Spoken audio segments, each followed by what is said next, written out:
During the early days of the NBA, things were, different. Not a whole lot of high-flying dunks. Actually, there were no dunks whatsoever, no three-pointers, dribbling that looks like it belongs in a circus act, and some of the wildest shots you'll ever see in your life. And one of the early pioneers of this young NBA was a player named Joe Fulks. Now, Fulks was a bad man. One of the NBA's first superstars, was the first scoring leader in NBA history, and had even scored 63 points in a single game, an NBA record at the time and one that stood for over a decade. If one thing was for certain, it was that Joe was gonna shoot his shot, and no one was gonna stop him, even if they should have. Because Joe's single game scoring record is not the only NBA record that he broke throughout his 8-year career. In a regular season game in 1948, Joe Fulks broke the NBA record for the most missed shots in a single game, a record that still stands to this day, and a record that will probably never be broken. See, here is some all-time NBA greats and the most missed shots they've ever accumulated in one game. Only a few greats have missed less than 20 shots in a single game. Steph had a game where he missed 21 shots, LeBron has missed 23 shots in a game, Michael Jordan has missed 27 shots in a single game, Kobe crossed the 30 threshold once in his entire career, and Wilt Chamberlain tops every all-time great with a whopping 37 missed shots in one game. And then, there's Joe Fulks, who in 1948 missed 42 shots in a single NBA game. LeBron, Steph, and Durant have all never even attempted 42 shots in a single game in their entire careers. But Joe was built different. 99 problems and a field goal percentage ain't one, because Joe also holds the 2nd, 5th, 6th, and 10th spots for the most missed shots in a single NBA game. And this is just one of many insane NBA facts you have to see to believe. Really excited to announce the sponsor of today's video, BetterHelp. No matter your age, your spot in life, or the experiences you've been through, we can all use a helping hand, someone to talk to. Therapy can be an intimidating thing. Opening up and sharing your thoughts and feelings can be a tough thing to do. But BetterHelp is here to help. BetterHelp provides individuals with professional, affordable, and convenient therapy on their terms. Maybe you're an athlete who's struggling with the pressure of performance. Maybe you're entering a new phase in your life and feel a bit overwhelmed. We've all experienced times of anxiety, fear, depression, and it can be hard, but you don't have to go through it alone. BetterHelp provides therapy in a private online environment at your convenience. And with a broad range of expertise in BetterHelp's 20,000 plus therapist network, you will have access to help that may not be available in your area. Getting signed up is super easy. You just fill out a questionnaire to help assess your specific needs, and then you get matched up with a therapist in as little as 48 hours. And right now, you can join 3 million plus people who have taken charge of their mental health with an experienced BetterHelp therapist. Get 10% off your first month at BetterHelp.com/Jimmy Highroller. That's BetterHelp.com/Jimmy Highroller. Back in 2002, Gatorade shot a commercial that featured a 39-year-old Michael Jordan going one-on-one with a younger version of himself. This commercial was first aired during Super Bowl 36 in front of millions of viewers, and to this day, remains one of the most iconic sports commercials of all time. But what people didn't realize at the time was that the athlete that played the young version of MJ was actually a 22-year-old Jamal Crawford. Despite entire articles being written about the commercial itself, Crawford was never truly credited for his role. But in a recent interview on the Dan Patrick Show, Jamal talked about his role on set. Were you in the Gatorade commercial with Jordan? I was. You played the, how old were you? You played the younger Jordan, the Bulls version of Jordan, and he's with the Wizards?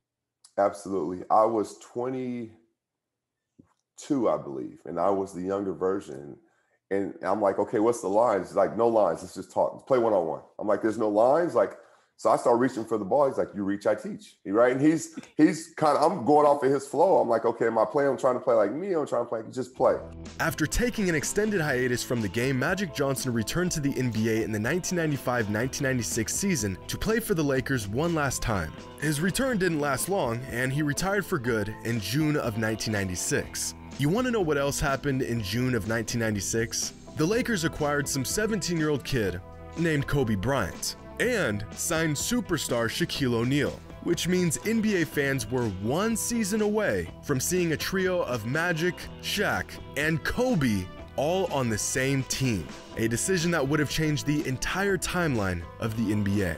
Now, for younger NBA fans, it feels like LeBron has been around since pretty much the dawn of time. In fact, for a lot of fans of the NBA, they've never seen a league without LeBron James. And that's because LeBron has been in the NBA for longer than he hasn't been in the NBA. I know, that sounds a bit weird, so let me explain. LeBron was 18 years and 303 days old when he was drafted into the NBA. And as of today, LeBron has been in the NBA for 19 years and 48 days.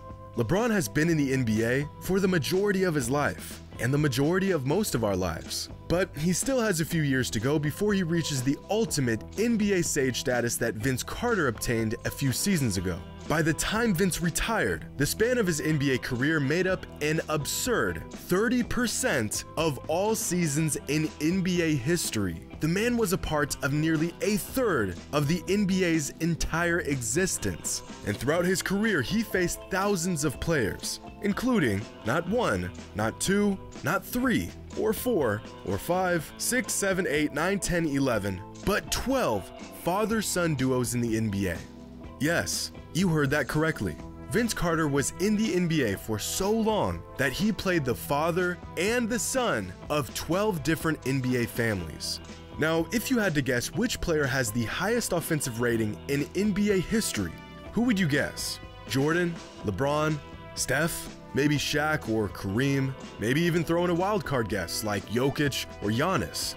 Well, it really doesn't matter, because I can guarantee with 100% certainty your guess is wrong. No offense, it's just that the current record holder is literally the last guy you would expect, because the all-time leader for offensive rating is Rudy Gobert.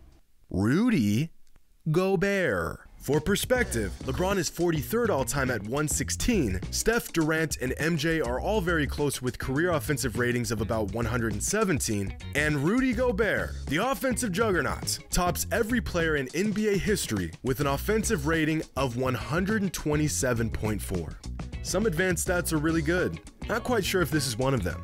Now, a better advanced stat is game score. It's by no means some perfect stat that'll tell you everything you need to know, but it does do a solid job at summarizing the efficiency and production of a single player on a game-to-game basis. From this stat, we can find out what is generally considered a good game and what is considered a bad game from a statistical standpoint. And according to this stat, anything less than a game score of 10 is a relatively bad game for a good player. And if we use this information as the standard metric, then the NBA record for the longest streak of games without a single bad game was set by Michael Jordan from December of 1987 to February of 1990. That's a streak of 183 games in a row without a single bad game. That's nearly 2.5 seasons straight of good basketball without a single bad game along the way.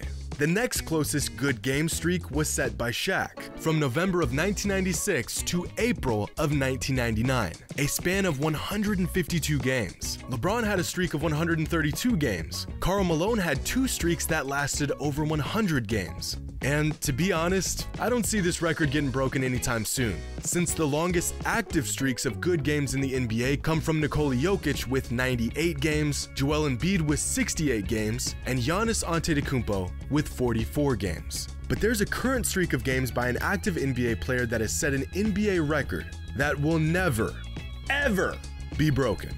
More unattainable than Wilt's 100-point single-game record or Stockton's career assist record is LeBron's streak of regular season games with double-digit scoring. Now, some of you are probably familiar with the streak, but to understand the sheer insanity of this record, we need to take a deeper look into the numbers. Right now, LeBron's active streak of games scoring at least double-digit points is 1,096 games. The last time LeBron failed to score at least 10 points in a regular season game was all the way back on January 6th, 2007. That's 15 years ago. To put this absurd streak into perspective, there are only six active NBA players who have played at least 1,096 games in their entire NBA career. But to really grasp the magnitude of this streak, here's a chart of the longest double-digit scoring streaks in NBA history. Just making it into the triple digits is an accomplishment reserved for only the best players of all time. Stephen Curry's longest streak of 97 games doesn't even make it on this list. Giannis had a streak of 116 games, Dirk had a streak of 190, Shaq had a streak of 245 games, Wilt Chamberlain and Kobe Bryant, two of the most gifted scorers of all time, had streaks of 220 and 211 games. But to crack the top 10, we have to go all the way past 400 games. James Harden had a streak of 450 games, Kevin Durant had a streak of 562, Karl Malone had a streak of 575 games,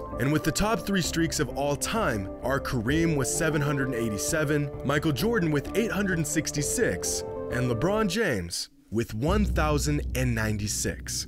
The gap between LeBron and everyone else, a massive void.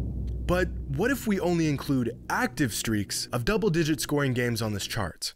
Well, then it would look like this.